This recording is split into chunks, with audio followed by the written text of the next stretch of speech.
करण्याचं काम या ठिकाणी करत आहे आणि या माध्यमातून आज दऱ्याखोऱ्यात असणाऱ्या अनेक आदिवासींवर अन्याय करण्याचं काम हे शिंदे सरकार करत आहे। यांना काय अधिकार आहे की आपल्या आरक्षणामध्ये लुडबुड करण्याचा यांना कोणी अधिकार दिला?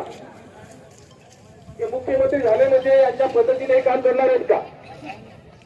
आज आपल्या जवळपास 12,500 मुलांच्या जागा अजून या लोकांनी भरल्या नाहीत, जे की सर्वोच्च न्यायालयाने सांगितले की या 12,500 जागा भरल्या पाहिजेत म्हणून, पण हे सरकार भरायला तयार नाही।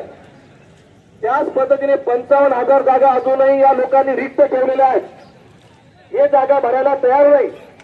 आणि वरून हे लोक म्हणतात की आदिवासी आरक्षणामध्ये इतर समाजाचा समावेश करण्यासाठी यांचं कटकारस्थान हे लोक करायला लागले।